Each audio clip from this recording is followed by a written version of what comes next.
It's the Sports Peninsula podcast coming up. We continue our NFL draft prospect coverage leading up to the April 25th first round start here in Detroit, Michigan.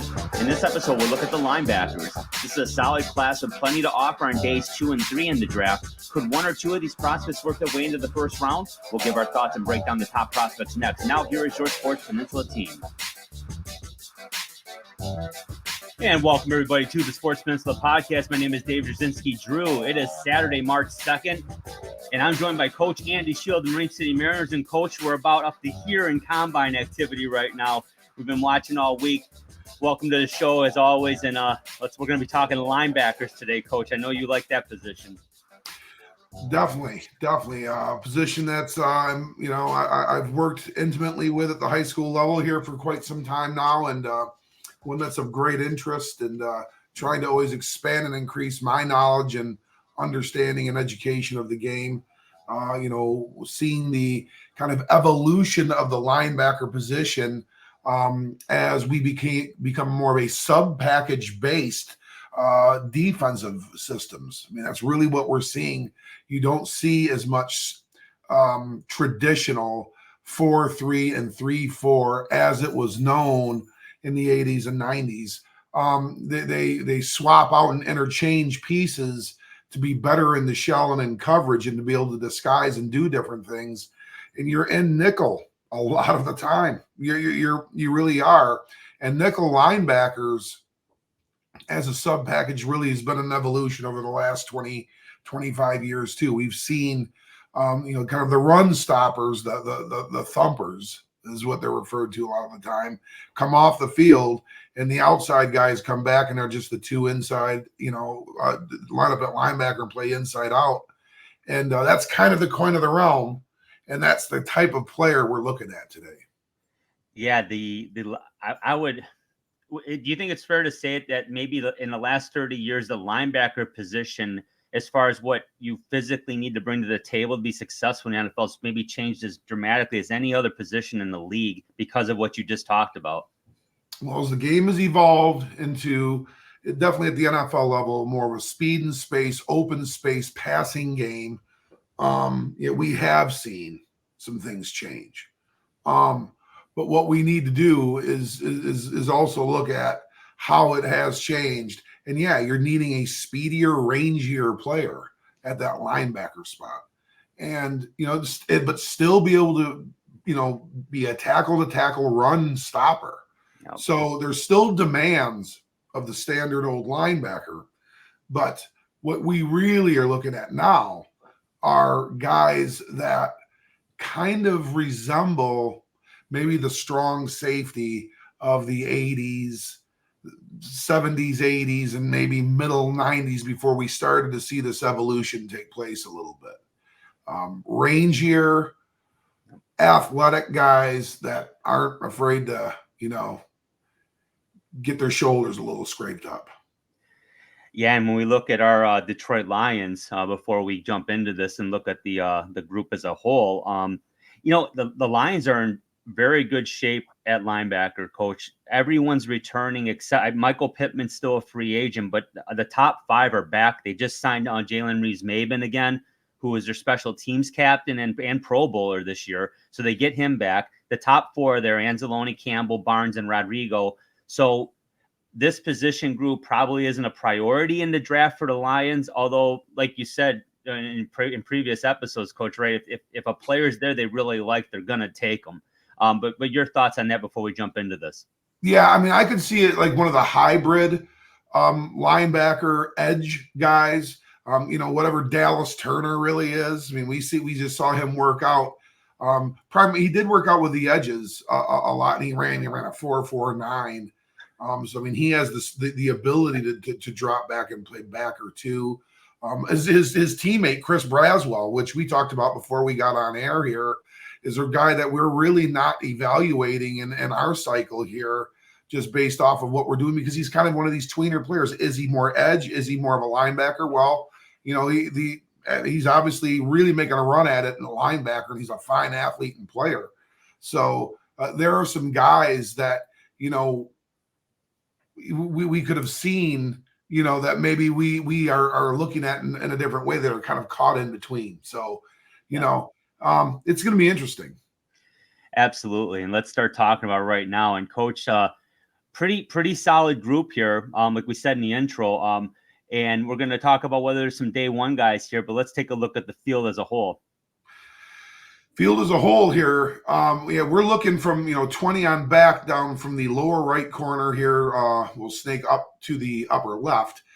Darius Muasau from UCLA, a guy that just played over this week in the East-West Shrine game and looked good out there. UCLA Bruin, guy that's going to definitely have a fit somewhere within the draft cycle in Detroit.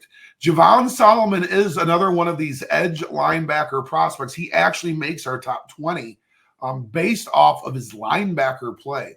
And there are some really great, OCU Amora and DeMarcus Ware, who's got gold jacket wearing DeMarcus Ware, are Troy products that were edge guys too. Javon Solomon could jump that way. Steel Chambers sounds like like those novels that you see at the grocery the grocery checkout lines. That sounds like one of those, like an author or something like that.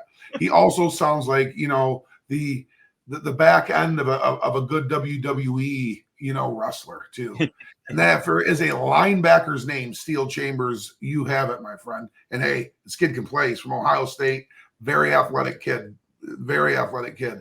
He's going to definitely get a shot somewhere. Omar Spites out of LSU. He's at 17 on our big board. LSU linebackers have done pretty well for themselves in recent years. And Omar Spites is going to carry on that legacy. Guy from the mid-major, in the Sun Belt Conference down in Atlanta, Georgia State, John Trey Hunter. Athletic as all get out. And he is that type of player that we're talking about. This new age kind of strong safety meets inside linebacker meets old school outside linebacker type player. He sits at 16. Tyrese Knight, we will be featuring him here soon. Guy that's really played and showed out well at the combine too. We'll be talking about him from UTEP. JD Bertrand, another guy that we'll be talking about. You'll be featuring him, Drew. Real impressive, accomplished linebacker for Notre Dame. Trayvon Wallace at Kentucky, doing real well for himself at the combine. Sitting over here at 12, we have Eduan Uliafoshio from Washington. Awesome player, decorated guy. I've been talking about him for multiple draft cycles now. He's been mentioned. This is a guy that's going to get to finally show his abilities at the NFL level. Sitting at 11 is one of two Michigan linebackers, Michael Barrett, the survivor at Michigan, played 6 years there, really transformed and evolved into a great core linebacker. He's a special teams dynamo. Michael Barrett will have a fit somewhere in the NFL. Curtis Jacobs hits at 10 in our top 10 from Penn State. Another one of these guys, speed and ability to tackle. Curtis Jacobs possesses those things. Jalen Ford, a guy that's going to be featured here soon. Another guy that's highly productive linebacker as far as a tackler is concerned. Marist Luafau from Notre Dame is one of two Notre Dame backers. This kid is a fluid mover, and I was very impressed when we hit the film. We'll be talking about him in a bit. Tyron Hopper out of Missouri. This is old school thumper meets new school linebacker. He's truly a taste of both worlds, both new and old. And this is a guy that's fun to watch. Tommy Eichenberg, you are going to be talking about him as a guy that is going to be drafted. I think we're now talking about day 2 guys at the very latest and sooner now, Drew, when we talk about our 6th rated linebacker, Tommy Eichenberg, taking us through the top 5 without getting too much detail, because we're going to be doing that here momentarily, is Junior Colson out of Michigan at 5, Peyton Wilson out of North Carolina State at 4, Cedric Gray out of North Carolina at 3, Jeremiah Trotter Jr. out of Clemson at 2, and now our number 1 on the board and guy that we'll be talking about next is Edgerrin Cooper of Texas A&M. Yeah, and let's waste no time, Coach. Nice work there. But let's talk about Edgerrin Cooper, number 1 on our board, and for a good reason. Let's talk about him. 6'3", 230-pound junior. He has a little more of the older school inside linebacker size that you're looking for. And that's more probably looking at 250 or 250 plus now. Edgerrin Cooper, since the season has ended, is truly committed to the speed, strength, and training aspect, and he is bulking up for the NFL, that's for sure. All SEC and All American with the Aggies, 204 career tackles, 30 and a half career tackles for loss. So he's a disruptive player. He's a guy that penetrates gaps and gets in the backfield and finishes plays. 8.5 career sacks, which tells us that he has got a little bit of pass rush repertoire, whether it's through blitz or edge skills to him. 10 career PBUs. He's caused 7 turnovers in his 3 years down in College Station, and he is in on 56 stops this year alone. So he has been a producer for his defense that he's been playing at. This defense is much better when he's on the field rather than him not being on the field, and that is for sure. He also possesses elite athletic skills, coupled with the ability to really get square and drive through his hits. And that's what I saw. A difference in Edgerrin Cooper and the other prospects is his ability to get the feet and to get his shoulders square and put him in a high percentage tackle situation really, really well and pretty fluidly. He's an impressive athlete. And I'll be honest, when initially looking at this group, I wasn't overwhelmed, but after digging a little deeper and looking at more film and obviously seeing some combine results too, this guy's one of these guys that may jump into day one. And let's talk about why that is, Coach. Well, again, at that 6'3" and likely 250 plus pound frame now, we have him listed at 230. That's where he was at the season, but he's probably more up towards 250, 250 plus. He's an explosive and tremendously athletic guy and a really good thick size. So he's got the physical frame to endure within the front and play through blocks and take on and destruct blocks to make you a high percentage run stopping defense. He has the athletic ability to be effective in the blitz game, and he has and also cover and drop in coverage. So he is a 3 down every situation linebacker, which means he's almost an instant starter if you are in need of linebackers within your organization. He is a run game warrior. He can really thump, and that's what you still need, that facet, Drew. This is not all about covering tight ends and running backs out of the backfield and making space tackles and plays in space. You have to be a interior guy. You have to play against the Detroit Lions. You're going to have to be an inside run. You need guys to be able to do that. He is very, very adept at it. Again, phenomenal speed, very athletic, easily covers tight ends and running backs in man coverage, which again, that lends to the other side of it. We need that kind of player in today's NFL. These skilled players on the offensive side are just so athletic and dynamic. He's a proven playmaker. Look at the numbers, 204 tackles and really 2.5 years of heavy-duty service time. Real fluid, dynamic athlete, the great size, can play the run, can pass, can blitz, all packages. This is an every-down linebacker. There's not a lot of negatives to Edgerrin Cooper's game. There's no doubt. And when you talk about when you played the Detroit Lions, for instance, Montgomery or Gibbs is going to get to the second level. That's Edgerrin Cooper. You've got to be able to make that stop, and you probably have another old lineman in your face doing it. So you've got to be able to shed that block, maintain your gap discipline, and still make a play. He's got the physical ability to do it, no question. Coach, what do you see he needs to work on in this game? Well, just like probably most guys, they're going to say after their rookie season, regardless of where you're drafted and how well you performed, you're going to need to get stronger. This is some individuals that are still peaking into their development physically, and there is going to be a point where they can reach a ceiling. And Edgerrin Cooper. Edgerrin James, he hit his ceiling very, very well. He was a very fine football player. Edgerrin Cooper has yet to do that, though.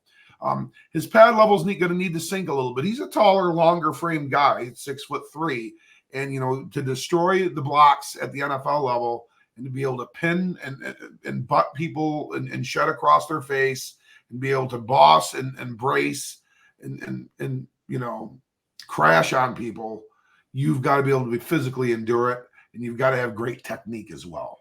And that's going to have to get better for Edgerrin Cooper.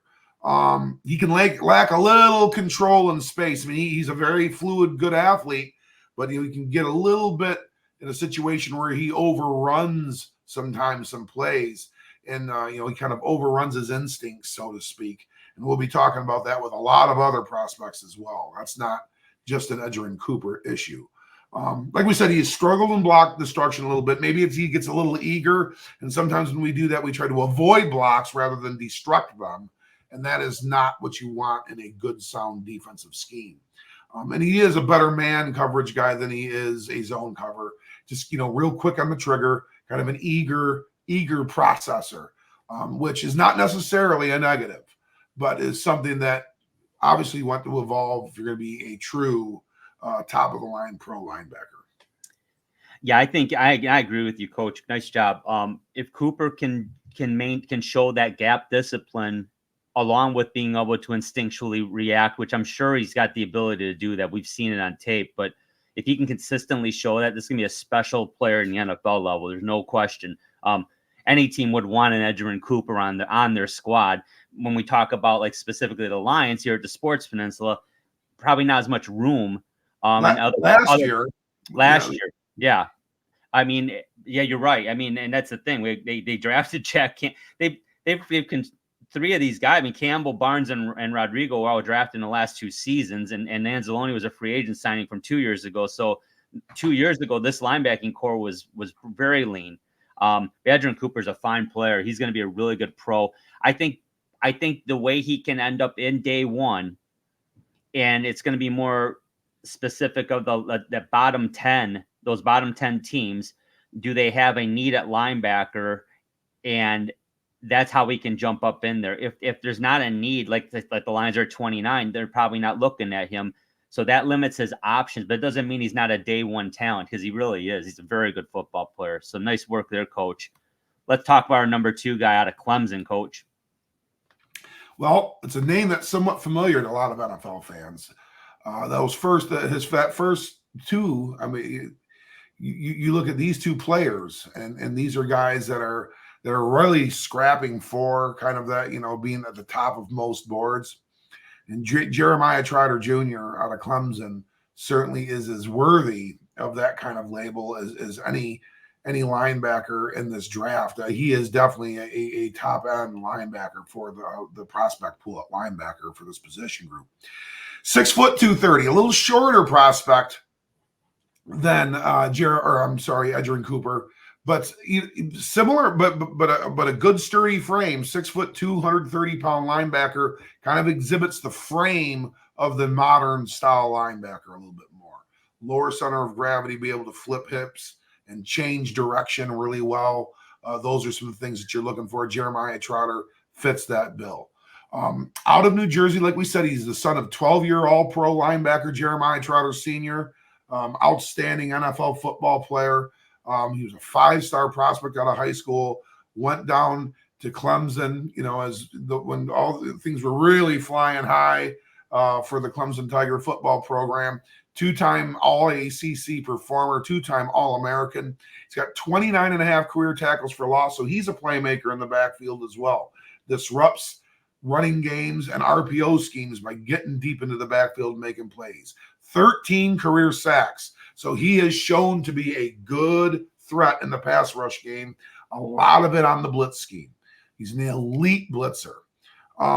14 career pass breakups. So that's a true dynamic. When you can be that effective in the pass rush and also be quite effective as a dropping linebacker in coverage. He's forced 3 fumbles. He's got 4 interceptions to his name, 2 defensive touchdowns to his career, 78 career stops, and 49 career quarterback pressures. This is a dynamic football player, Drew. Jeremiah Trotter Jr. is going to be drafted on day 2 at the very latest. Yeah, you can see Coach Dabo Sweeney got pretty creative with using Mr. Trotter, and he didn't disappoint at all. Moving around, all over the place. Yeah, and he can do it. He can make it happen. But let's talk about what else he brings to the table and makes him this good. He's a ripcord motor. Once he's on, he is on, and he plays with a very high octane, high tempo energy out there. Real competitive guy. Plays at full speed, high, wide open, right off the get go. He beats blockers much larger than him at the point of attack, which is impressive. He can thud with his hands a little bit and play with some good technique in block destruction when he gets right on top of things. He's a great burst and closing speed, phenomenal blitzer, Drew. This, if you're looking for a guy that's going to really be active in your sub packages as far as blitzing, and you're looking for a linebacker, probably your top prospect right here. Extremely physical and plays really, really, downhill style linebacker, which is great. That means he's going to cover gaps on the inside run and be able to be very effective. And he has been throughout his career, that's for sure. But he's got that sideline to sideline range, that change of direction, fluid hips. He can get across the field and help finish plays off. He's got an excellent run trigger. He's right on top of his run reads the vast majority of the time. Great football, reactive instincts, kind of a born and bred linebacker. I don't know where he got it from. Yeah, much like Marvin Harrison Jr., we talked about her in an earlier episode with the wide receivers. Yeah, I mean, when you're able to get those nuances early and be taught the finer points early in life, it does matter. It really does matter. It's huge impact. But in coach, there's so much to like about Jeremiah Trotter Jr. There's no question. He's played a big time program at Clemson, played very well. But what does he need to work on to help him elevate his game at the next level? Well, just like a lot of these player prototypes now, as we've seen the evolution to this kind of sized player at the linebacker position, this, we have to remember, was a former sub package type of player. They weren't your every down type linebacker. So they typically yield some size to the equation. They're not as big and as some of those other guys. So is the size going to translate? Is he going to be a little too small? Is he just not able to sift through and be effective in the run game? Is he going to be kind of tree-topped in the pass coverage too, and just kind of be an 11th defender in name only out there, and just not be much of a playmaker? Those are some concerns with his size. He might struggle in pass coverage in the NFL. He was very, very adept to it and looked great at college, but that doesn't necessarily mean that's just going to be the way it is. Just like if you see a pitcher, if we're talking Major League Baseball draft, just mowing down everybody in the Big Ten doesn't mean within 2 years they're going to be a 300 strikeout guy in the major leagues. There is a competitive difference here. Is he going to hold up with that? He's going to have to destroy and destruct blocks at the NFL level. That's going to be a demand of him. And is he going to be able to do that within his frame with these superior interior offensive linemen? That's going to be, can he maintain a gap? Is he going to be able to be physically able to do that? These are the things. So he's got to be a great trigger guy. He's got to make sure he's fully refined in all of his pre-snap and his eye discipline and those kinds of things, so he can maximize his potential on every play. If he can do that, Jeremiah Trotter Jr. is going to play football in a similar length to his father, Jeremiah Trotter Sr. Yeah, I think he's going to be a real good pro. I think the size element is probably what keeps him out of day one, because those are a lot of ifs. Although I think he could put a lot of those questions to bed very quickly. Not just with his tape, but with his workout, and certainly the team that gets him, he'll show out very quickly in training camp. I'm very confident. I know you are too, Coach. That's why we got him at number 2. That he's going to be able to do these things, but couldn't put him over Cooper. If Edgerrin Cooper is truly weighing in around 250, 255, and is playing and is able to compete at that athletically and physically at the level he is, oh my goodness, there's a team that will take him in the first round. I would be very surprised if he didn't go. But Trotter, yeah, a few more questions, but early day two, I absolutely see him doing that. So he's a nice player, Coach. Let's talk about number 3 here, Cedric Gray. Now, Cedric Gray is a guy that's bumped up our board after some film study. Yeah. You look at his numbers, and his career totals when he was down in Chapel Hill. and they're extremely, extremely impressive. He was highly decorated and productive linebacker there. And then you watch the film and see how he covers ground, and his shoulders are always square, not dissimilar to Edgerrin James, and he finishes tackles in an impressive fashion. And this bumped him up the list a little bit. He was 5 on our big board at one time after just the quick study and tabulation totals. He ranked around 5th. He jumped up into about 3rd after film for us. Where would that be after the combine? Because there's going to be some adjustments there. I really do think that we have him where he should be. And he is a 6'1", 232-pound senior prospect out of North Carolina, 2-time All-ACC, and he was also All-American there, 369 career tackles, 3 years of 100-plus tackle seasons. Very, very depended on, reliable, long-time starting inside linebacker for North Carolina. 30 career tackles for loss, 8.5 career sacks, 18 career pass breakups. So you're looking at that 30 career tackle for loss and 18 career pass breakups. This is a guy that has the ability in both facets of the game, run and pass. 6 career forced fumbles and 5 fumble recoveries, 5 interceptions. So he's inflicted at least 11 turnovers in his career, 138 career stops out of 369 career tackles. This is an hombre, Drew. This is a guy that is going to be a starter in the NFL. Whether it's 2024, I don't know about that, but it will be soon. It will be soon, and he is an NFL starter. Cedric Gray is an impressive athlete. Yeah, and you're right. Looking at the film, and then when you look at the numbers next to him, wow, you I mean, you almost have 2A and 2B with Trotter and Gray, and like you said, to your point, as the combine and pro days come on, there could be some shuffling, but I truly believe, yeah, this is where he belongs. He could even overtake Trotter depending on how he works out. He's got such a nose for the football, coach. I mean, those are impressive statistics, but talk about what else you like about him. Yeah, I mean, you could look at the statistics alone and know that he was that kind of old school instinctive, nose the ball linebacker. But if you YouTube him, it really, that's where I think it becomes even more impressive, because he's like a machine as a tackler at the college level. Really fierce downhill, heavy thud with the shoulder, thud with the chest plate, eyes up, face up, high percentage tackler. Just exactly what you're looking for in today's modern football, let alone at the NFL level. Really instinctive, great triggers. He's rangy too. He doesn't just go tackle to tackle. He's got the ability to kind of go hash to hash, sideline to sideline, range well in coverage. Extremely impressive there. Very violent hands. He's very willing to be a block destructor. He's very successful at it. That's something that's not a question mark with Cedric Gray.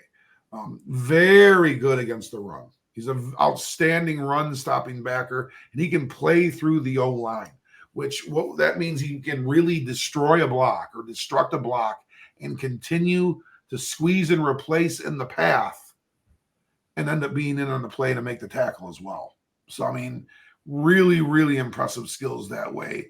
Top end run defender. Top end run defender. Yeah, and very, very good in his last 2 seasons at North Carolina, that's for sure. And to your point, 3 straight 100 tackle seasons. That's very impressive at the college level, especially in the ACC. But talk about what he needs to work on, Coach, to get a little better. He kind of ghosts out a little bit when they kind of used him more on the perimeter as an outside backer or an edge piece. He didn't show the versatility there that maybe some other guys do. He is truly an old school inside middle, type linebacker that is going to be an off linebacker. He's off the line of scrimmage. That's where his niche is. I mean, is it a weakness? Well, like when we talk about guys like Chris Braswell and Dallas Turner out of Alabama, which I know we're not talking about a lot of very well. Those guys do both at a very, very high level. Outstanding on the edge as well. Cedric Gray kind of lacks that component of his game. As far as you look at a guy like Jeremiah Trotter Jr. and how well he blitzes, Cedric Gray is kind of the opposite fit as that. He's going to be more, there's no doubt he's going to be able to destruct blocks in the NFL, which is probably going to get him on the field in a little bit more of a guaranteed rate, but he's not an amazing blitzer. He's not an amazing blitzer. He's kind of a quarterback mirror spy as the pocket collapses pass rusher, and he collects that way. He's not going to make a ton of plays in the blitz game. And, you know, as far as being a high impact tackler, he's a very productive tackler, but he does not explode through contact and have these poppy kind of jolting, drilling hits. He's kind of absorbs into things a little bit, which I guess analytically the concern is with that yields yardage, right? That people are going to kind of roll off of him and gain extra yards or fall forward with him. And that will be first downs and those kinds of things. So those are some little check marks on Cedric Gray's game. It is kind of nitpicky. There's not very many. He is really what a lot of the most successful defensive coordinators in the NFL are looking for. Yeah, I mean, I think he's a very sure tackler. I agree. Yeah, not explosive, but at the same time, you know, that's what's going to be important when he's being evaluated. You know, was he able to at least, you know, create the stops? And he did do that in college. Just need to show you can do that in the NFL. And of course, that all ties into the strength and conditioning part of it. Conditioning wise, Gray will be ready to go. And like you said earlier, even with Cooper and Trotter, you know, everyone needs to get stronger in the NFL. And some will do that, and some will do that quicker than others. But Cedric Gray's a hell of a prospect, going to be a very good NFL player. Nice job on him, Coach. Let's talk about number 4 here. And I just watched him run his 40, Coach, 4.4440 for Mr. Peyton Wilson. Let's talk about him. Well, and that's why he's number 4 linebacker prospect on our list too. But no, yeah, kudos to Peyton there and that end of his game. That's awesome. That great job. I mean, that is definitely going to open some eyes with that kind of straight line speed. Yeah, Peyton Wilson's number 4 linebacker prospect on our SPP big board for linebackers. Out of NC State, we just talked about a Tar Heel. Now we're going to talk about a member of the Wolfpack, Drew. 6'4", 234 senior. So that's nice to see. That's a little bit more like Captain Jack Campbell, a little bit more like Alex Anzalone in regards to the speed or the size, the Derek Barnes. He's a bigger linebacker. He's got that kind of body that bolsters up. And we just heard, right, that he ran a 4.44 40. So 6'4", 234, 4.44 40-yard dash. A lot of 4s in there, and that's a good thing. That's a good thing for Mr. Peyton Wilson. He is decorated, Drew. This was kind of the linebacker of the year, so to speak, I think, in the country. He's a Hillsborough, North Carolina native. He's the 2023 Chuck Bednarik Award winner and the 2023 Dick Butkus Award winner. So we're talking about, these are awards that go to highly decorated linebacker and defensive player in college football. And Peyton Wilson was the winner of both. 4-time All-ACC product for the Wolfpack. 3-time All-American. 138 tackles this past season. 138 tackles this past season. 48 career tackles for loss. So this is a guy that has been extremely disruptive. 15 career sacks. 15 career sacks. 7 career interceptions. 172 career stops. And 52 career quarterback pressures. I mean, extremely, extremely productive college football player. It's like, why the heck is this guy at our number 4 on the board? He has the stats of everybody. His brother went 6-0 with the Milwaukee Brewers out of the bullpen last year, Bryce Wilson. So he's got a very athletic family. This is an extremely, extremely intriguing prospect. As we were making this presentation, Drew, the combine for linebackers was taking place. As Peyton Wilson initially was our 3rd linebacker on our big board after the ranking process. Mm-hmm. Just saw some of the things that they say Cedric Gray were guilty of. I thought were more apparent in Peyton Wilson's game. You look at his numbers, it is extremely productive. This is a guy that, okay, we have at 4. Could he be one of the top, if not the top linebacker taken? Drew, it's distinctly possible.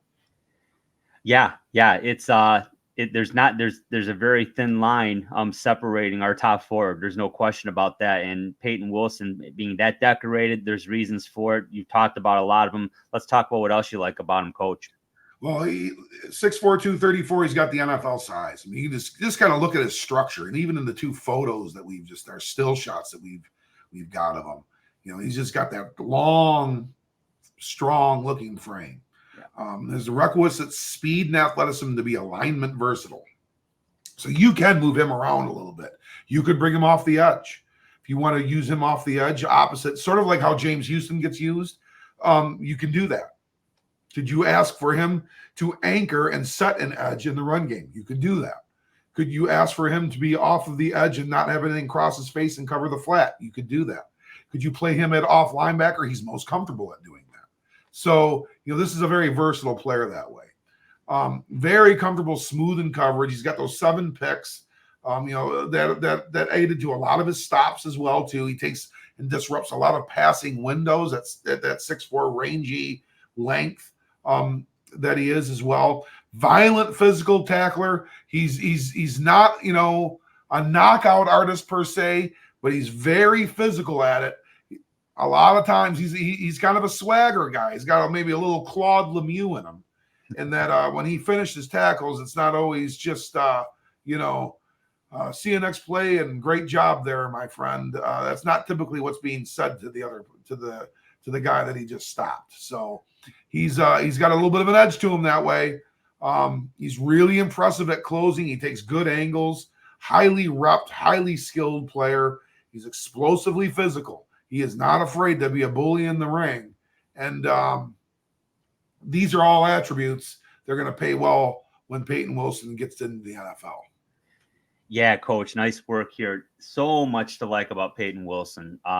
Athletically, on film, you know, there's just so much to like about his game. And to your point, he likes to chirp a little bit, does he? Well, yep, that could help him too. I mean, absolutely, as long as he can play poised. And so far, nothing we've seen tells us that he lacks composure, which is a good thing. But I still have the question. You took the thought out of my head when you mentioned it. It's like, well, how could we have him at 4 when he's this decorated? There are some things he does need to improve on. Let's talk about those. Yeah, well, and there's some things we're not going to go into great detail. He has had a little bit of a illegal, you know, situation before in his career. That's something that can be Google searched if you want to look into it further. We're not about to do that for Peyton Wilson, but that is something that I think it does impact a little bit. Even though things have moved on and obviously in a very positive direction. He's in a very good state and a good place right now. But that has happened. He does need to get stronger. We said that about Edgerrin Cooper too. Mm-hmm. You know, he does need to get stronger, just like he does. He's not, you know, he does a lot. He's amazingly productive as an off linebacker, and he can do some things off the edge. Where he doesn't necessarily do it is in the blitz game. He doesn't hit home a lot, and maybe that could be somewhat schematic too, and just kind of the chemistry and the synergy that was, you know, the blitz packages for the North Carolina State Wolfpack. Who knows? But not a lot of production there. He's going to have to improve his block destruction. You know, he gets a little eager and wants to kind of avoid, which he was able to get away with because of his physical ability at the college level. He will not be able to do that at the NFL level, and he'll just get picked. So he's going to have to work on that. He's going to have to work on his block destruction. You know, will that long, lean body endure? Will the shoulders get bad? Will the back get bad? Will the hips get bad? Will he get too exposed within his core and his pecs and his abdomen and his ribs and those kinds of things? Will he just take a quick and early beating? Obviously, you don't want to see that. That's going to put on a lot of nasty miles quick. But again, way more to like about Peyton Wilson than not. He's not a polarizing prospect by any means. He's just, I'm not exactly sure. He may be the first backer taken. He could be, especially after this process here. I just think there's a few other things that are a little bit more of a lock and a few other things that are a little bit more impressive than a couple of other guys. But do I think Peyton Wilson could start in the NFL? 100%. Absolutely, he could. Yeah, you're spot on, coach. And here's where the game of chicken comes into play, right? Because these top four guys, and we're talking, and I agree with you, if the number 4 on our board, Peyton Wilson, could be the number 1, there could be a lot. This is where you might see our linebacker or mini linebacker run, because as soon as the first domino falls, the next 3 guys might get snatched up real quick, because there's great value with a Peyton Wilson as the 4th linebacker off the board. Or if he's taken number 1, well, guess what? Then Cooper, Trotter, and Gray slide back. Great value there too. It's a unique group. Reminds me similarly to the running back group a few years back with Edwards, Hilaire, Swift, and folks like that. Where it's like you were just waiting for that first guy to come off the board, and then there was a run. I think the linebackers in this year's draft are similar in that respect. Second round, day 2, all the way without question. Possible day 1, I don't know. I still think Cooper's the one guy that could jump up in there because of his size. But if you look at Peyton Wilson's frame, he could easily add 10, 15 pounds of muscle on that frame and not look out of place at all. So he can do that. That'll turn some heads too, no question. Let's talk about the number 5 guy out of Michigan, coach. Well, you know what? This used to have a Georgia theme to it. We talk about Georgia Bulldogs every week and a lot of them. Well, Drew, it seems like we're talking about Michigan Wolverines, and that's a good thing. And our great friend of the Sports Peninsula podcast and Sports Peninsula podcast alum, Jim Scarcelli, where we talked about Michigan football intimately. We talked about Junior Colson a little bit early on in his career in some of those episodes. And it's great to talk about him again, Drew. 6'3", 247. So this is another Ben Herbert product. The University of Michigan, what's underscored, I think, significantly of where the program came under Coach Harbaugh, especially these last 4 or so years, is the absolute laboratory that is their strength and speed and conditioning facet of their program. Ben Herbert's amazing. He's now with the Los Angeles Chargers, and you watch what happens in the next couple of years and with the archetype of those players. 6'3", 247. This is an elite body in this draft. And he is part of the 2024 national champion University of Michigan Wolverines. Out of Brentwood, Tennessee, he was a 4-star prospect, 2-time All-Big Ten guy, 245 career tackles in his 3 years, 8 career TFLs, 5 career pass breakups, 80 career stops. So that you can see out of 245, 80 career stops. This is a guy that's a third down. He can get things done on third down. 27 career quarterback pressures. Junior Colson out of Michigan. This is a real guy that I think is going to have a lot of value on a run. We could talk about somebody that's in a flurry of picks in the second day. And he could kind of tween, I think, into that third round a little bit. Maybe into the second. No later than 4th. No later than 4th. Yeah, I'd be shocked if he slipped to the 4th round. Oh my goodness. Love Junior Colson. And definitely agree. He's a solid day 2 guy. You never know. I mean, stranger things happen, but I would be shocked if that happened. But I love him in day 2, and certainly loved watching him play at the University of Michigan. Coach, and what else did you like about him? Speedy, explosive blitzer. He really does blitz well. We really saw that, as I'm, and evidence of that is in the Rose Bowl. He was tremendous. Real instinctive run defender. He's got another guy that we can say has got the nose for the football. Excellent in block destruction. That is a key facet that's in a focus of the University of Michigan football program. And under Jesse Minter, and I believe so under Mike McDonald, and they got that from Coach Wink Martindale. So that's something that is a big piece of what Michigan football players do. And he was done at an elite level. That's going to pay major dividends for him as he goes up. And you're right, Drew. That was a very conservative measure. He's not a 4th round draft pick. He's at a floor 3rd, likely sometime in the 2nd. And this facet of his game is exactly maybe, point of evidence that what is needed for that. He can play through the offensive line. We talked about, another prospect being able to do that and how he destroys blocks. He can do this like Cedric Gray kind. He can kind of sink and play through the O-line. Edgerrin Cooper has shown a little bit of an ability to do that, but Junior Colson does it by just now instinct. He's that kind of a block destructor. Savvy attacker of space. He knows where the gap is evolving, and he gets there. He's been a disruptive presence in the backfield, even though maybe he doesn't always have the great tackle numbers or the QB pressures or the hits or the TFLs or the sacks. He's been very disruptive in that facet and part of shutdown defenses at the University of Michigan. Yeah, you're spot on, Coach. And the thing is, now the scenario you brought up where Colson could slip into day 3. Well, let's look at no further than Amon-Ra St. Brown. Happened to him, mind you, wide receiver. But when the group gets deep, and we've got Colson at 5, and the thing is, when a lot of teams are only featuring 2 linebackers on the field at one time, well, now you've kind of reduced. I mean, they're important players, an important group, obviously, but it's not like you said in the old days back in the 80s and 90s when you had a 3-4 front where you needed 4 linebackers on the field at one time. Most teams, including our Lions, 2.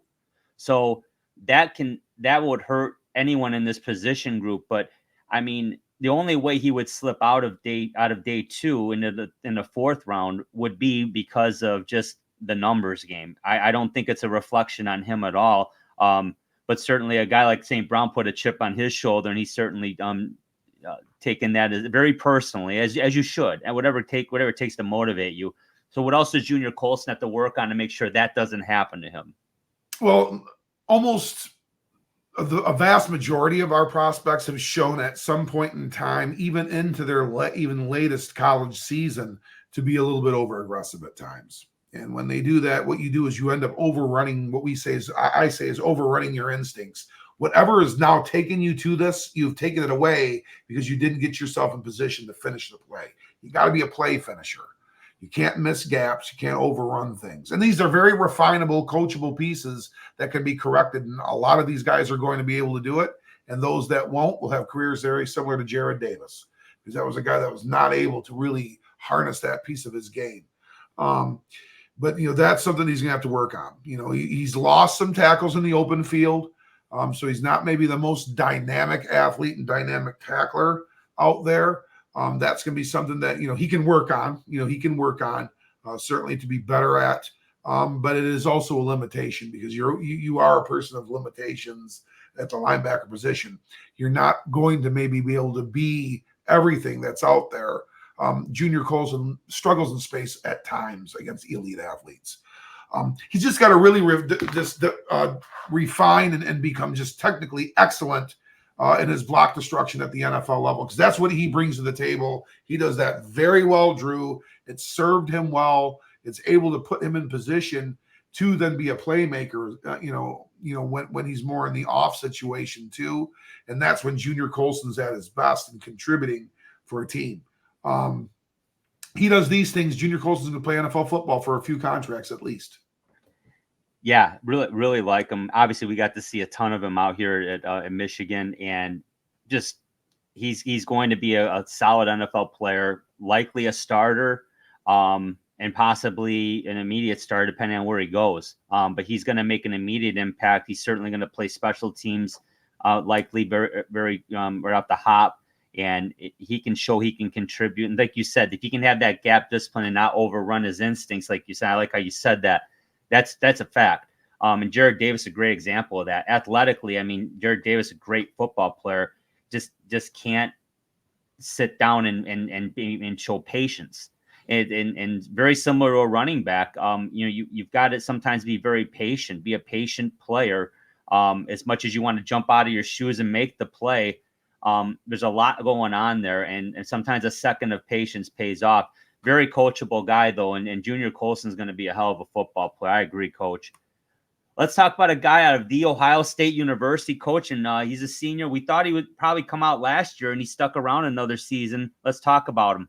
Yep, right behind Junior Colson in Michigan is Tommy Eichenberg of The Ohio State University, number 6 prospect on our big board, and a player that is definitely one worth looking. He's got some NFL pedigree to him as well.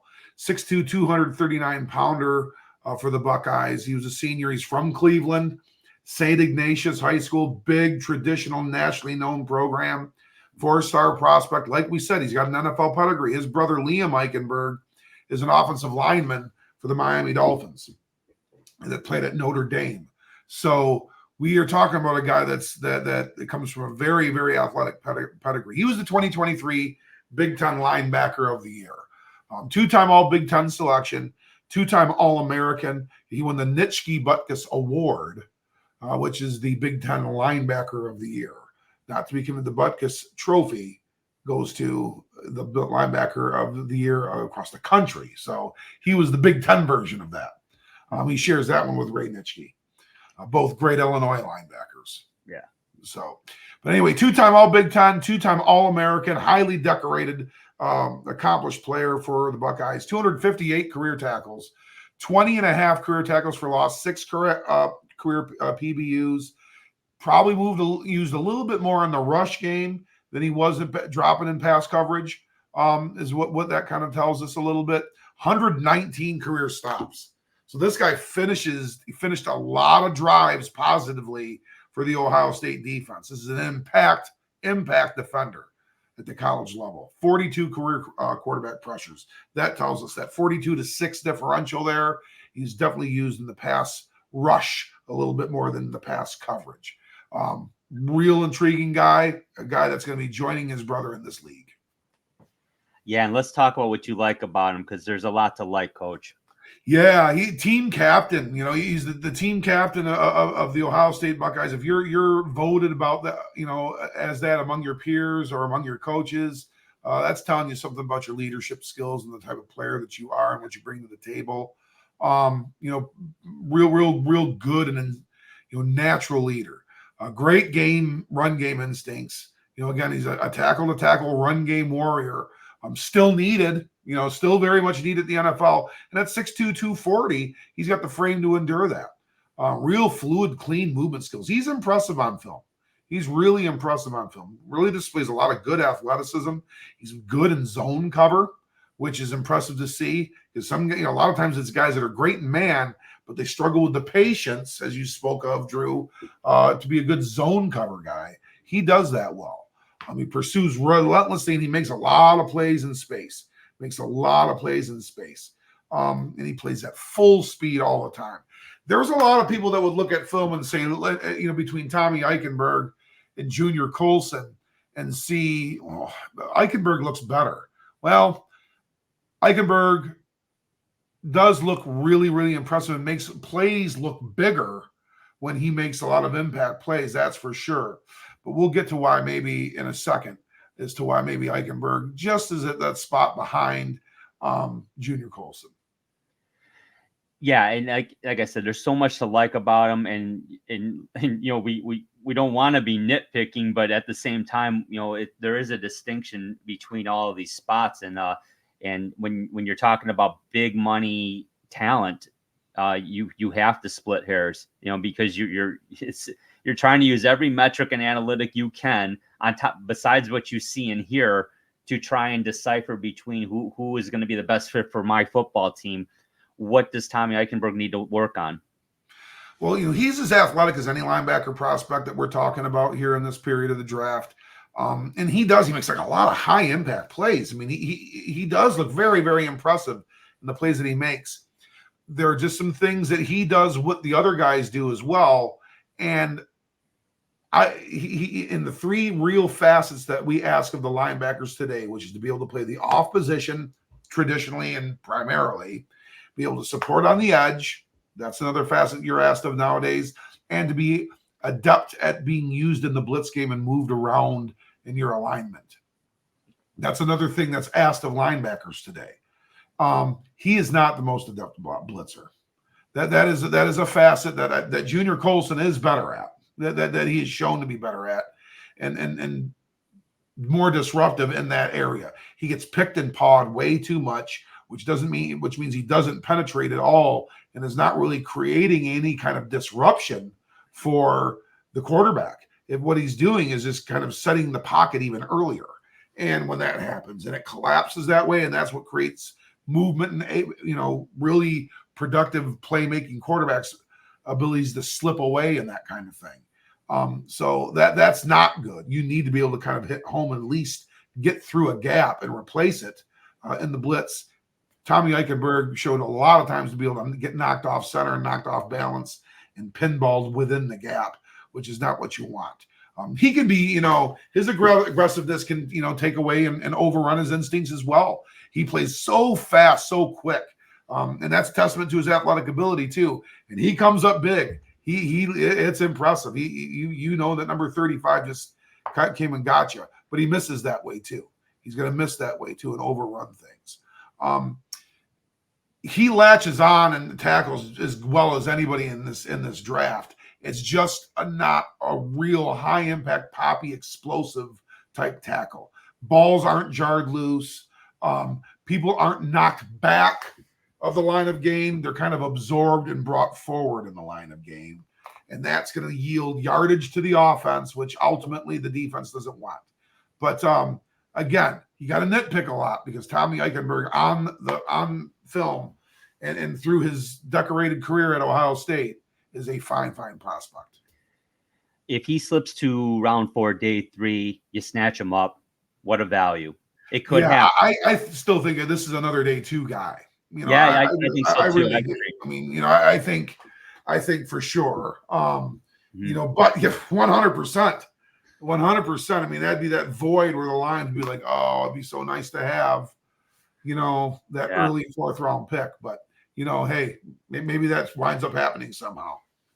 Very, very true. This guy will not hurt you on the field. And there's a lot to be said about that. He's going to make solid fundamental plays. To your point, Coach, probably not gonna blow up plays all the time and not make spectacular plays, but there's consistency. I was thinking to myself, I was going to ask you, but I think I already have the answer. Did he hurt himself or help himself by staying in school another year? I think he kind of stood pat, which is not a bad thing in his case because he was highly thought of in his junior year. He's still highly thought of now. So I think consistency says something here. Playing for Ohio State, playing in the Big Ten. I mean, Tommy Eichenberg is going to be a very good football player in the NFL. Again, can he harness that aggressiveness and show gap discipline at the NFL level? If he can do that, he's going to play for a long time. Yeah, really like him a lot, Coach. Nice work there. Let's talk about some dark horses, Coach, and you're up first. Let's take a shot at this one. Well, one of my first dark horse is a guy that I think is going to be a day 2 lock. I think he's a day 2 lock. Just a little bit brings one dimension to the linebacking core than maybe some of the others in regards to the diversity and versatility on the field. But 6'2", 221-pound senior out of Missouri is Tyron Hopper. He's out of the state of North Carolina and played corner at Florida. That's what he was recruited as out of high school. So he played a little bit of corner at Florida, started to transition into the linebacking core when he was with the Gators, but ultimately transferred to Columbia, Missouri from Gainesville, Florida. He was all SEC as a member of the Missouri Tigers. 215 career tackles, 31.5 career tackles for loss, 9.5 career sacks, 10 career PBUs. Remember, he played corner as well at Florida. 108 career stops, 63 career quarterback pressures. So he turned from a corner into a high impact rush inside linebacker. He's got bursty athletic ability. Point positive, he used to be a defensive back. Very fluid. He plays real long, plays longer than his 6'2" frame really indicates.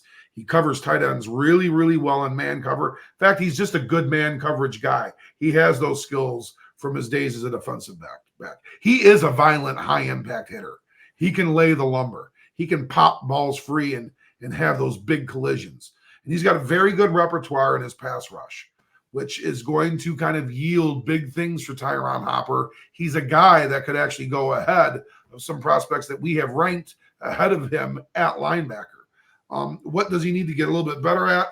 He's got to refine himself as a pass rusher because that is going to be an element to his game that is going to be very important to what he brings to the table. he hits hard, but he's got a lot of impact to things, but he can tend to absorb at times too. And there's clips of both, which, we gave him a little bit of a pat on the back for his ability to be a high impact hitter. But we also see him at times, maybe later in games or in longer drives, absorb and take on yardage. And he's lost some plays in the open field throughout his days. But plays with a real high motor, is a guy that can really be impactful in the pass rush game. As you can see, he was a converted cornerback and he still wound up with 63 quarterback pressures. So Tyron Hopper is my first dark horse. Yeah, any team that likes to play with multiple fronts and likes to use their linebackers in this fashion, Tyron Hopper absolutely could go ahead of a couple others, no question about it. Scheme's gonna play a factor in that, but as far as athletically goes, he's a fit on any team. Quite frankly, I agree. I really like him a lot. I want to talk about Jalen Ford out of the University of Texas, coach. He's a 6'3", 242-pound senior. So I really like his size. He's out of Frisco, Texas. He's two-time All-Big 12, two-time All-American with 287 career tackles, 27 and a half career tackles for loss, 10 career pass breakups, 6 career INTs. So he's got a nose for the football bit, 4 forced fumbles, 3 fumble recoveries in his career, 129 career stops, and 43 career quarterback pressures. So a very athletic, active linebacker. And what do we like about him? Well, great effort and pursuit playmaker. So he's got a great motor. We like that a lot. He's quick and plays with violent striking hands. So he doesn't sit back and let the play come to him. He's going to bring it to the play. He's going to bring it. So we like that too. Great instincts in the run game. Anytime you're aggressive like that, that's a good thing. And in great downhill bursts. So we know he can identify plays and he's able to hit the gap quickly. And he's a physical finishing tackler. Again, when you have 129 career stops on 287 career tackles, you're making it happen in that respect. And again, the pressures, the interceptions, the pass breakups, he's got that nose for the ball mentality. So that's you love. He's aggressive and he makes plays. These are good things. So what does he need to work on? Well, he's not an elite athlete. Can he run? Yeah, absolutely. Can he hit? Absolutely. Probably not as twitchy or as dynamic as others, but again, still very athletic. Eye discipline is a work in progress. So again, he's got to kind of trust his instincts. And is he as instinctful or had the football IQ as some of the other guys we've talked about? That can be kind of a question. Doesn't have great speed and will lead to limited tackle radius. So here it is. He's got to be able to show that instinctively that his IQ, he's able to identify the plays quicker than others and process quicker than others. And if he's able to do that, that's going to make Jalen Ford an outstanding NFL player. Coach, your thoughts on Ford? Yeah, I think, he has a lot of similarities, Drew, and compares very similarly to Junior Colson. Compares very similarly to Junior Colson. I think, where it's a little different is in maybe that finishing athletic ability, maybe a little bit of that speed, ability to do things, as a blitzer.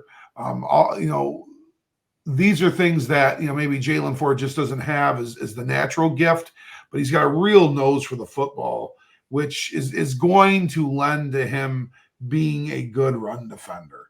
And if he can physically endure in the NFL, you know what? You can be a guy that is a good, very supportive on run and run packages, and of course, special teams player. You can be a guy that does those kinds of things. If he struggles in pass coverage or is not extremely impactful at the college level, or I'm sorry, at the NFL level in the pass rush game either, and that element is not, doesn't bring quite to the table that others do, there's still a role for him.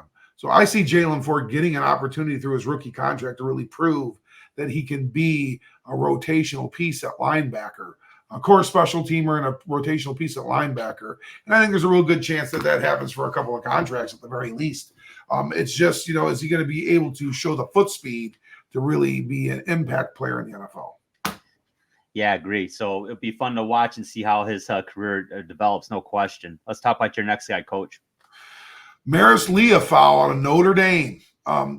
Real impressive looking athlete. I mean, he's long, lean linebacker, kind of Again, you see, the body type of the Jeremiah Trotter, kind of that shorter, more packed in, kind of really rocked up guy, or you're seeing these longer, leaner Peyton Wilson, Maris Leafau type of body types.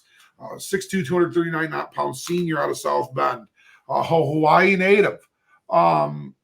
He's from the islands, so he comes over from the islands into South Bend, Indiana, as a 4-star prospect.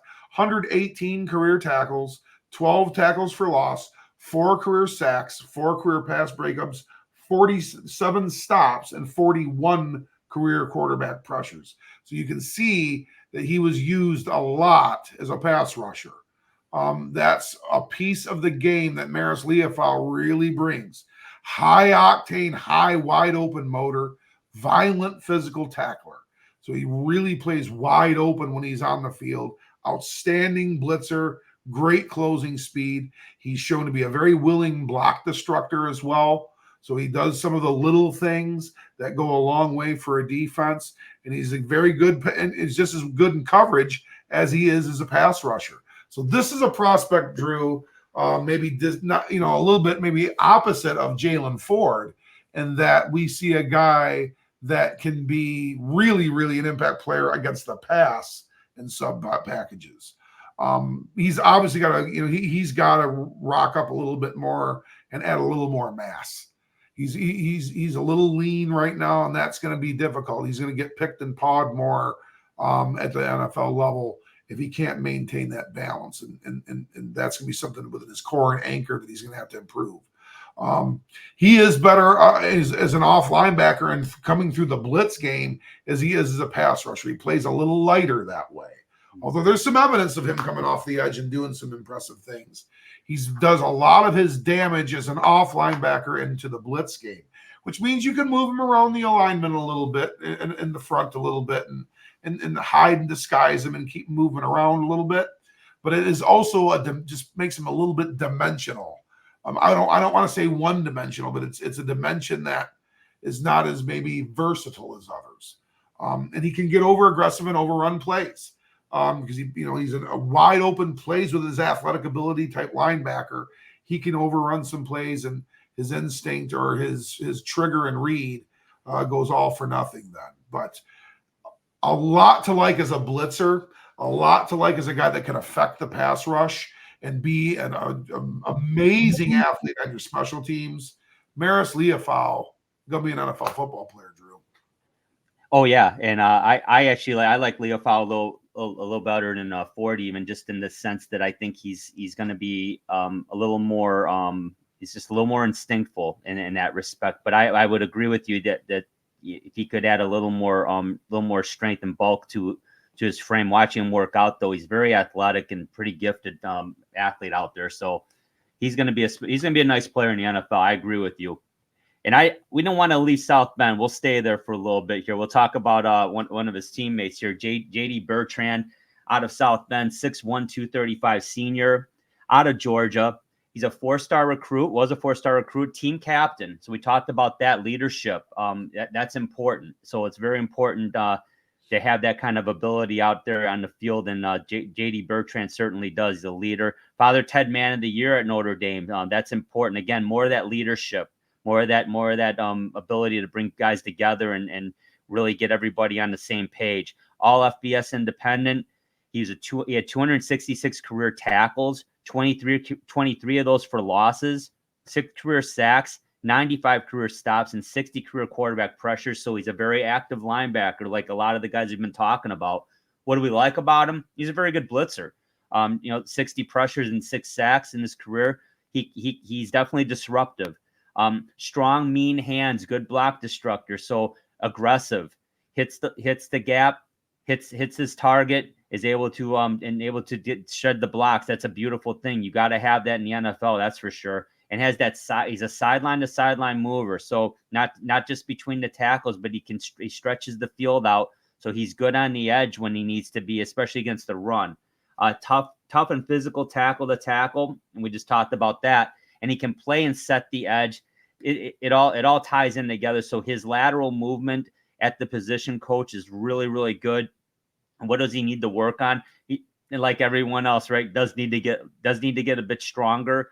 You know, the blocks you're going to have to deconstruct and shed could be a 6'7", 350-pounder. So you don't probably see that every game, every Saturday in college. You will see it every Sunday in the NFL. So so when we talk about getting stronger, that's really what we're talking about. The type of athlete you're going to have to, of the block you're going to have to shed, is just the massive humanity is just amazing at the NFL level. So everyone needs to get a little stronger. Can be over aggressive and will overrun things from time to time. So there's that gap discipline. Got to have that. Is it coachable? Yes. Is he a coachable player? Oh, definitely.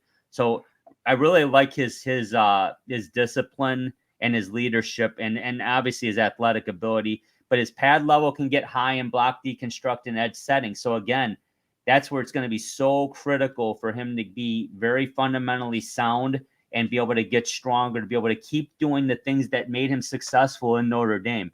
Your thoughts on Bertrand, Coach? Wonderful person and a great football player. And yes, that's the facet that, just like a junior Colson, he's got to really kind of just become a really refined master in his block destruction, because that's what he does so well. And that's what's going to be an anchor for his ability to be a linebacker out there. This is a guy that can play and start. He could, through injury, he could get an opportunity and grasp it and never let go. I think there's a lot of value in a guy that, if you look at him, you're thinking of somebody that's not dissimilar to Malcolm Rodriguez, not dissimilar at all. Tremendous production, highly productive, can do things in multiple facets in the run and the pass. This is a guy that can latch on and do those things. But, his physical ability is a little more limited than maybe some of the other prospects, and a little bit more limited and mismatched at what he's going to see at times in the NFL. So he has got to be just technically super, super smooth and on top of things. But this is a stud, Drew. This is a really, really good player. Gonna make somebody's NFL franchise a lot better. Yeah, no question about that. Who's your next guy, Coach? Well, my next one is Tyrese Knight out of the University of Texas, El Paso. It's a guy that showed out a little bit here in Indianapolis the last day or so. 6 foot, 235-pounder. And he was a senior out of Lakeland, Florida. We like home that. of the Flying Tigers. And, that's near and dear to our hearts here with the Detroit Tigers. 3-time All-Conference USA player, and he's an All-American. 391 career tackles. 33.5 career tackles for loss. 8.5 sacks. 17 career pass breakups. He's forced 5 fumbles. He's recovered 4. 174 career stops, 45 career pass breakup, 45 career quarterback pressures. Yeah. So it's off the charts, his production. He's played early and often for the minors down there at UTEP and Conference USA. So his numbers, are they a little inflated? Well, they're inflated because an amazing athlete was highly productive. That's what that means. He's been a tackling machine. And you want to see that of a linebacker, because these are the guys that typically are big tackle producers as well in your special teams. So he's been a tackling machine, and he's been a guy that played a lot of special teams even early on in his career. When he was already a starter at linebacker, he was playing the specials as well. So that right there to me is locks that Tyrese Knight's going to be a 53-man roster player next year in the NFL. He's an effort and pursuit extraordinaire. He's an angle and go guy, gets to the ball. Got another one of those nose to the football types, real instinctive run stopper. He's got fast closing speed, which bodes well to his ability to become a good and effective blitzer. He's a heavy, high impact hitter at that 6 foot, 235-pound frame. He lays the pop. He can separate the ball from the player. He can put guys' balance in the opposing direction rather than the forward line of gain. So that's what's impressive. Very explosive and good athletic guy. Very aggressive. Got linebacker, built to play this position, Drew.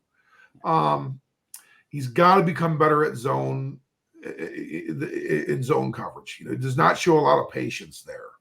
And that's something that, can really be kind of alleviated also, based off of, a guy that maybe is more not a real zone heavy coverage team drafting him. So we say that's a weakness. Does every team run zone though? That some people are not big believers in it. So that may not be an issue for some franchises. As physical and aggressive and as productive he's been, he's not an amazing athlete from a standpoint of his complete arsenal. I think we saw him run really well and run a couple of drills real well yesterday. And maybe it may have been his broad jump was impressive, which, it shows that he's got quick burst and explosiveness. But as far as his speed goes, we're not talking about the fastest linebacker here. And we're not talking about a guy that changes directions in an amazing fashion. He's pretty much just an off linebacker at 6'2", 235. Not going to bring you a lot off the edge. He's going to do things as an off linebacker. He can blitz, though. He can blitz. He can play special teams. And he is a tackling machine. Tyrese Knight's playing in the NFL, Drew. Yes, he is. And we're going to talk about someone else coming up here in a second from a mid-major school. And the thing to look at with the mid-major athletes, automatically the first thought is, well, they didn't play the level of competition. And there's truth to that. But did he dominate at that level? The answer here is yes. How does he look on film? Well, he looks great. But again, the competition comes up. Well, now let's see him in drills. Well, he looks pretty good in drills too. Oh, well, there you go. It's much like on a broader scale when you look at the University of Michigan's schedule last year. Oh, they're not playing anybody. Yeah, but they're kicking the crap out of them. And the quarterback isn't even seeing the field in the fourth quarter. And most of the game's not even in the out of the third quarter. So they're doing what they need to do and winning impressively. Tyrese Knight played very impressive football at UTEP. By the way, that's the alma mater of Tim Hardaway, right? The UTEP two-step. Tim Hardaway Sr. Yep. Tim Hardaway Sr., yes. Tim Jr., University of Michigan. We know that. This is a fine football player. Will he be a starter and an elite player? Well, we're going to see. But it's going to be fun to find out. And he's certainly going to contribute to whoever he's drafted by coach. And like you said, the zone coverage issue might not be an issue if he's drafted by a team that likes to play man. So, now we're talking about scheme fits here. And Tyrese Knight is at the very least is going to be a good contributing football player on an NFL team. Could end up being a starter for a long time. It depends. So we will see. We're going to have fun with that. He's a nice player. And I'm talking about Dallas Gant from the University of Toledo, the Rockets, another mid-major school. So good segue into this 6'2", 224-pound junior. So he's a Toledo native, so he didn't go far from home to attend in college. He transferred from Ohio State. He's two-time All-MAC player, three-time academic All-Big Ten, 277 career tackles, 18 career tackles for loss, 9 career pass breakups, and 5 career forced fumbles. So he is an impactful player and was at the University of Toledo for sure. What does he do well? The Dallas Gant, great run coverage and dual purpose linebacker prospect. So he's disciplined. He's good between the tackles, and he's able to do a lot of things there from that position. He's excellent in block destruction, very important. Active feet and drives through tackles. So again, aggressive and doesn't stop till the whistle blows. We like that. Has good size and athleticism, 6'2". Probably could add a little bulk there, and we'll talk about that maybe in a little bit here. Heavy, high impact hitter and a very good blitzer. So all things you want to see, especially when you're only weighing 224 pounds, you got to be able to get there quick, and he's able to do that. So what does he need to work on? Look, like we just talked about, needs to add some strength and mass, no question. Would like to see Dallas Gant add another 10 to 15 pounds of muscle, which I think he can easily do, quite frankly. He's that good of an athlete. Can his running back-esque frame hold up? There it is. The answer is no, but if he's not able to add more bulk and strength, I believe he will. So it wouldn't surprise me to see Dallas Gant coach at about 240 pounds on an NFL roster at some point, or 235 to 240 range, and still being a very impactful player. And eye discipline gets lazy from time to time. So this is where it's focus and football instincts.